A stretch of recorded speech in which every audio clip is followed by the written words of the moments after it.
Olá, boa tarde. Começa agora o JTV UFMA. Vamos aos destaques de hoje. Semana Santa aumenta a procura por pescado em São Luís. Empresa de transporte por aplicativo lança ferramenta para que as passageiras possam escolher apenas motoristas mulheres. E no quadro Sala de Entrevista, vamos abordar mais sobre a violência contra a mulher. A jornalista Luísa Rabelo conversa com a advogada Kelly Fonseca. Nosso telejornal está no ar.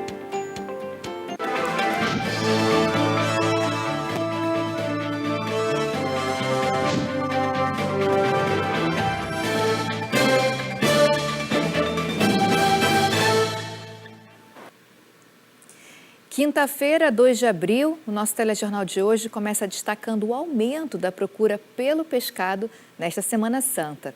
Segundo a Associação Brasileira da Piscicultura, a expectativa é de aumento de até 30% na procura do pescado em todo o país. Semana Santa chegando e alguns produtos já começam a chamar a atenção dos consumidores. Tem ovos de Páscoa e também tem o pescado. Opções não faltam. Tem para todo gosto e todo bolso. O valor tá adequado para o momento, né? Tá bem legal o preço. A procura vem crescendo não só neste período. O consumo do pescado aumentou mais de 50% na última década.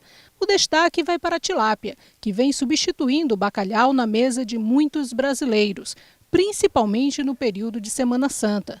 Com produção de 400 mil toneladas das 700 mil toneladas de pescado produzidas nacionalmente. Nos últimos tempos as pessoas estão procurando uma vida mais saudável, uma alimentação mais leve, o peixe muito completo nisso, né? Rico em vitaminas, uma alimentação saudável, né? À base de frutos do mar, então as pessoas com certeza têm procurado se alimentar com mais peixes. Então é hora de escolher a receita. Opções não faltam. É hora também de escolher a grande estrela do prato. O peixe. Já tem gente imaginando o que será servido neste almoço especial. E depois de escolher o pescado, o prato principal vem a sobremesa. O repórter Robert Oliveira mostra agora pra gente como preparar uma sobremesa tradicional da Páscoa e de origem italiana. É a chamada colomba pasqual, que é um doce que lembra o panetone, mas que se diferencia pelo formato. Vamos conferir.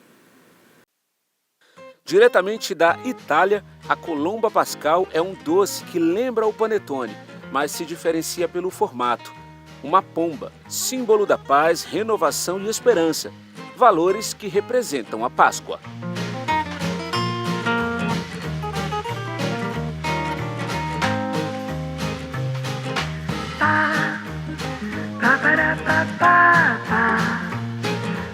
Bom, a gente vai aproveitar agora esse tempo que a massa está ali na batedeira para conversar um pouco mais sobre esse prato, né? Um prato tipicamente italiano. Eu queria que o senhor me explicasse um pouco mais sobre o nome, né? Que tem a ver com a Páscoa e um pouco também sobre o formato. O que significa, tanto em formato quanto em sabor, esse prato que a gente está preparando hoje?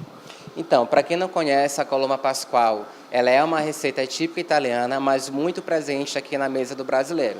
A colomba pasqual, ela lembra muito o panetone, então a gente tem duas variações dela. Ela pode ser recheada com frutas vermelhas, assim como o panetone, frutas vermelhas, fruta cristalizada, ou pode ser recheada com gotas de chocolate nobre meio amargo ou ao leite. Então a grande diferença dela para o panetone, que é uma massa de pão, é o formato dela. Então a gente tem um formato que lembra a pomba, por isso o nome pasqual. Então, esse formato ele é original da Itália, que lembra uma pomba. E em relação ao sabor, ela é um pouco mais frutada. Então, a gente tem um recheio mais artesanal e um sabor mais frutado da massa em relação ao panetone.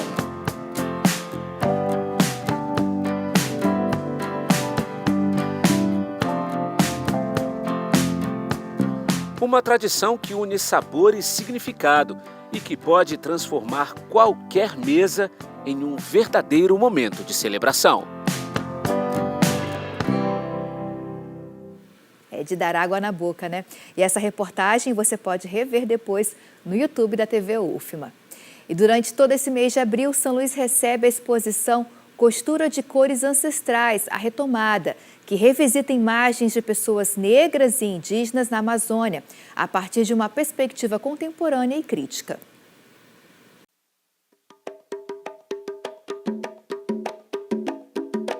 Se o passado não foi justo com os protagonistas da história, é no presente que se torna possível uma reconstrução da realidade. Esse é o foco principal da exposição Costura de Cores Ancestrais, a retomada. Por aqui, a ideia é recontar histórias de pessoas pretas e indígenas que foram registradas de forma violenta, desrespeitosa e brutal durante uma expedição fotográfica de cunho racista realizada no século XIX na Amazônia. A exposição é idealizada e tem direção artística da artista manauara Keila Sankofa. Segundo ela, o trabalho surge a partir de um incômodo com a forma como pessoas pretas e indígenas tiveram suas imagens públicas modificadas ao longo do tempo, apresentando um passado distorcido. Os materiais em exposição atuam na ressignificação dos cativos retratados nas fotografias, apresentando-os como seres livres com suas humanidades reconhecidas. Esta é a primeira vez que a exposição é apresentada fora do Amazonas. A mostra está sendo realizada no Chão SLZ, na Rua do Giz, centro histórico da capital maranhense. A iniciativa é realizada com o apoio do Governo do Estado do Amazonas, em parceria com o Governo Federal.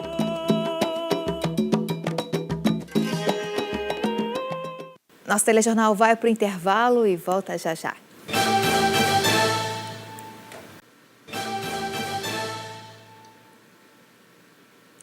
Uma novidade no transporte por aplicativo promete mais segurança e conforto para as mulheres. Uma empresa de viagens por aplicativo anunciou uma nova opção que permite às passageiras escolherem viagens apenas com motoristas mulheres. O serviço já está disponível em São Luís e em outras cidades do país. Opção na palma da mão. Usuárias de uma empresa de transporte por aplicativo já podem selecionar quem vai conduzir a corrida. A alternativa, viajar apenas com motoristas mulheres, está sendo implantada em 7 cidades do Brasil, inclusive em São Luís. Motorista e passageira. Para muitas mulheres, a combinação perfeita para uma corrida com mais segurança. A Geisa, além de jornalista, também trabalha à noite dirigindo um carro de transporte por aplicativo. Ela já utilizava a opção de escolher apenas passageiras. Agora, os dois lados estão satisfeitos com a possibilidade de estar em um carro em uma companhia feminina. Porque nós, mulheres, estamos passando por uma fase que está muito complicado. Então, ela veio para dar mais conforto às mulheres. Tem um diálogo em que elas tenham mais conforto de pegar, de ser transportada, né? Por iniciativa própria, para reforçar a segurança, motoristas, homens e mulheres, também compartilham a localização em um aplicativo de mensagens. São 10h53, estou aqui no Vinhais e estou indo para a cidade operária. Mas voltando à novidade, já tem gente elogiando esse novo serviço. É muito bom, mais tranquilo, né? Mulher com mulher vai se entendendo mais, né? É mais segurança, melhor. Acontecendo tanta coisa, né? Principalmente feminicídio, esse negócio todo, e a gente tem que resguardar um pouquinho. Então seria aconselhável mesmo só mulher com mulher, né? Mais certo, mais correto.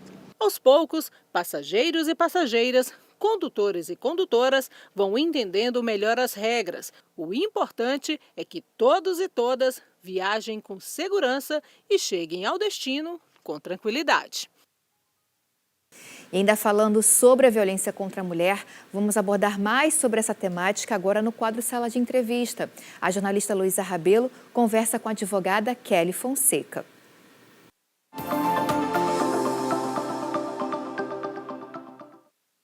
A violência contra a mulher ainda é uma realidade preocupante no Brasil e vai muito além das agressões físicas, envolvendo também abusos psicológicos, morais, sexuais e patrimoniais.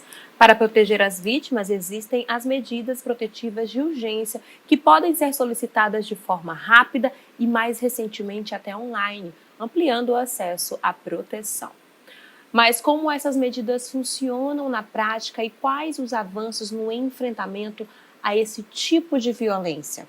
Para falar mais sobre esse assunto, a gente conversa agora com a Kelly Fonseca, que é advogada. Kelly, é um prazer tê-la aqui. Seja bem-vinda ao Sala de Entrevista. Muito obrigada, o prazer é meu. Kelly, a gente está falando aí de uma violência quase que invisível, né? Quando a gente trata de violência psicológica, violência moral. Como é que as pessoas conseguem identificar e denunciar esse tipo de violência? Bom, no âmbito da violência doméstica, um dos nossos maiores desafios é fazer a vítima se reconhecer vítima. Normalmente isso leva algum tempo. Por quê? Porque a violência, ela escala. Dificilmente ela começa já com a agressão física e, em muitos casos, ela nem chega à agressão física, né? Até porque existem outros vertentes, como você falou, existe a psicológica, a patrimonial, a sexual, que é muito pouco falada, porque quando a gente fala de estupro, a gente imagina a mulher dentro de um beco escuro com alguém apontando uma arma, um estranho, e na verdade não é. A mulher, ela pode ser estuprada, infelizmente, pelo seu próprio marido. À medida que a mulher diz não quero, à medida que a mulher diz para, ainda que o ato tenha começado, ele tem que parar. Se ele não parar ali, é um estupro dentro do casamento, é uma violência sexual. E aí as medidas protetivas são os principais instrumentos de proteção dessa mulher. Como é que ela pode acionar essa medida protetiva? E ela vale em todos esses casos? Sim, ela vale em todos os casos.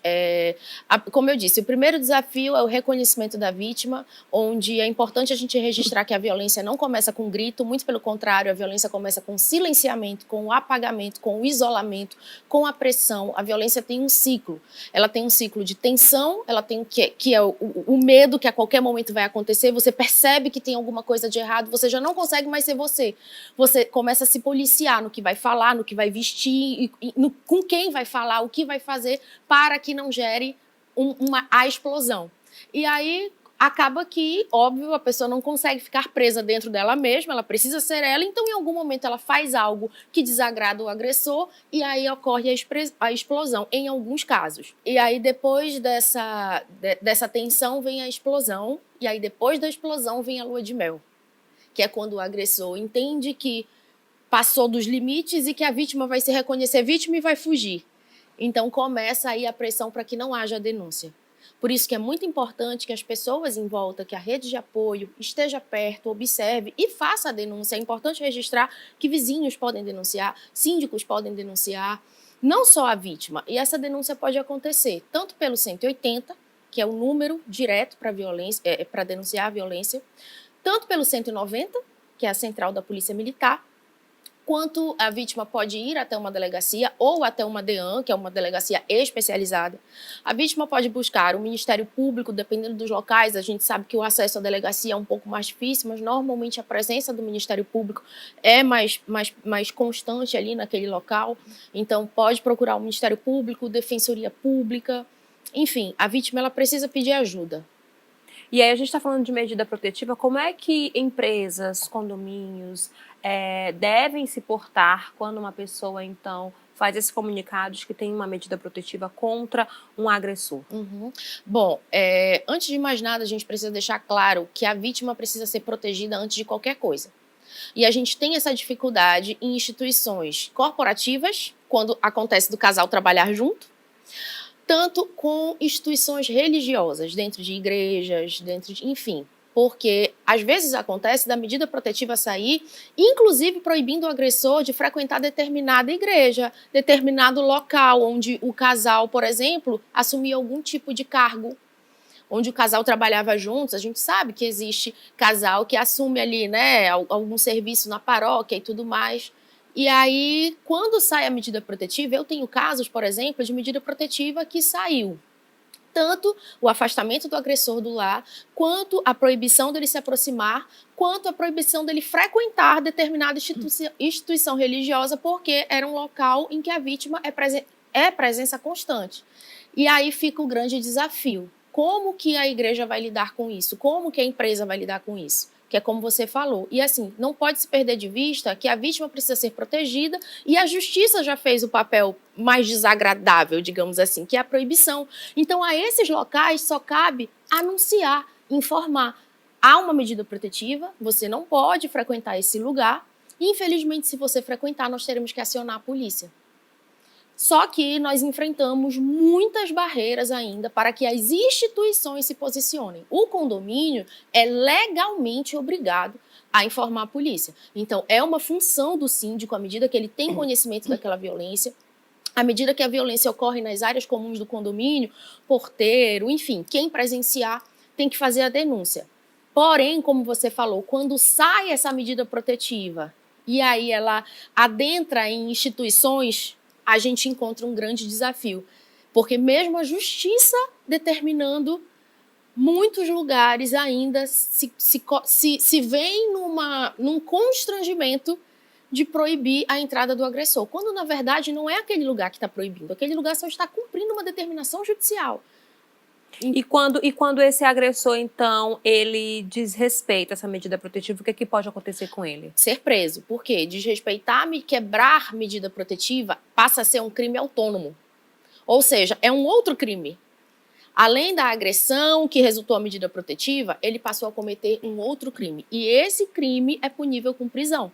Então, à medida que há o descumprimento da medida protetiva, a vítima deve avisar imediatamente a polícia para que o agressor seja preso, até em flagrante, se for o caso. Só para a gente finalizar, Kelly, fala um pouquinho para a gente de quem pode fazer fazer essa denúncia de violência contra a mulher. Você já falou um pouquinho sobre isso, mas eu queria que você reforçasse. E os canais, os meios de denúncia? Hoje quem pode fazer a denúncia é qualquer pessoa, né? É um crime de ação pública incondicionada, então inclusive é uma missão nossa, é uma missão da sociedade. Vizinhos, parentes podem fazer a denúncia.